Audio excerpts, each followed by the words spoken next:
What is happening at J Gamer Dude here? Now, Sony had actually announced a new limited edition controller for its upcoming release of Concord, and I was like thinking to myself, if Concord, a game that no one is excited for, that a lot of people are not even considering playing, a game where somehow the closed beta had more players on PC than its open beta, and in order to get into the closed beta you do need to have had pre-ordered the game initially. So with having a smaller subset of individuals but more people playing during that period of time, this almost guaranteed failure of a game that's yet to release later on in August is getting a limited edition controller, which, don't get me wrong, the controller looks good, but why on earth did a limited edition controller need to be wasted on a franchise, or just not even a franchise, just this game that we are now calling Concord? People are going to riot if Concord gets a controller but not Astro Bot, which brings me to Astro Bot is getting his own limited edition controller, and I am 100% buying this on day one. I'm going to go to my nearest, or whatever, my local JB Hi-Fi. I'm going to put like money down on the table and be like, here's $130, give me my controller. I say 130 that I'm just converting to like local currency. Most likely it'll be 120, 130 bucks for me. Actually, I could see it being at most 150. But even so, it's a very nice looking controller.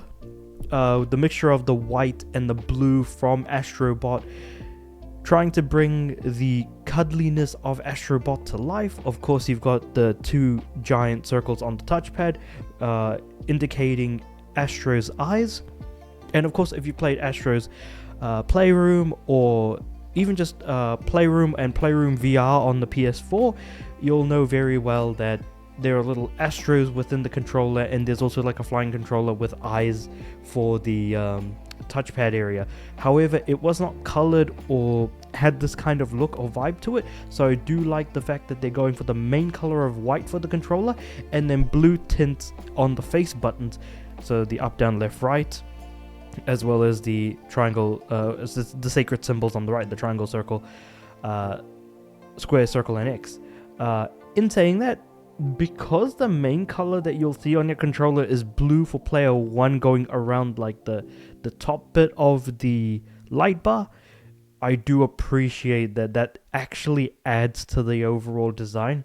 Whether or not you like the grips at the bottom to be blue, or if you would have preferred it to be white, it definitely just depends. But again, they did a very good job at actually bringing the cuddly, cute, adorable, playful nature of Astro into a single controller, which I very much appreciated. Granted, with like, say for example, the Concord controller, they're going for that sci-fi look. They're taking the Concord colors and trying to put it in, and you do feel like there is a really cool design going on here. Again, my main complaint with this controller is the fact that it had to be, attached to a game like Concord, but I digress. But for me, it's the playful nature and atmosphere that makes me want to get the Astro controller more than the Concord controller. But yeah, that is really cool, nice to see. If Astro didn't get a controller, I would have absolutely lost it. But yeah, so let's just see what the actual article itself says. Custom controller includes blue accents on the handles and buttons, which we did see, as well as some additional carved in sci-fi accents on the grips around the analog sticks. Oh really? Hold on. Oh yeah, I guess I kind of see it in the image, though I would much rather have the controller in my hands, to be completely honest, when I was looking at the analog sticks. I'll just pause that. However, the most obvious change is the addition of the blue eyes on the middle of the touchpad, which I appreciate, while the eyes unfortunately can't change expression based on gameplay. Their presence still links a strangely emotive quality to the otherwise lifeless peripheral, which I guess I do kind of agree with. Again, that's just kind of what Astro Bot is. In addition to its new theme, the limited edition controller includes the same features on a standard DualSense like motion, haptic, and can replicate textures in certain environments and adaptive triggers to simulate tension and resistance. New controller isn't available pre-order yet. Apparently August 10th, I think, is when it's gonna be available for pre-order or something like that. No, sorry, August 8th. And will be in retailers by the 6th of September, which is pretty much when Astro Bot is going to be launching. So I am actually going to be going to my local JB Hi-Fi. I'm going to be getting that controller, and of course, a copy of Astro Bot is an absolute must for me. This is one of the games I am most excited for at the moment that's going to be releasing, because it's been a long time since I played like a really good, really fun platformer. That's kind of like, because Mario Galaxy is really fun. Astro Bot looks like it's a lot of fun. Then I like playing a lot of, Crash and Spyro, and then moving on from that to sort of other platformers like Yooka-Laylee.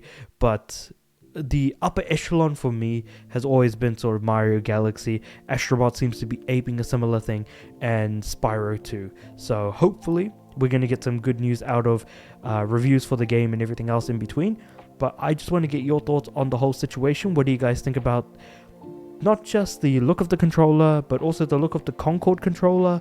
Are you excited for Astro Bot? Like, where is the general hype and excitement for not just the game, but also the controller at the same time? Or it could be either or. It really genuinely doesn't matter. But feel free to put those thoughts and feelings into the comments below. Like the video if you like to, subscribe to the channel. I'm aiming for 300 subs by the end of the year. And with all that said and done, I do upload every day, so I'll see you guys tomorrow.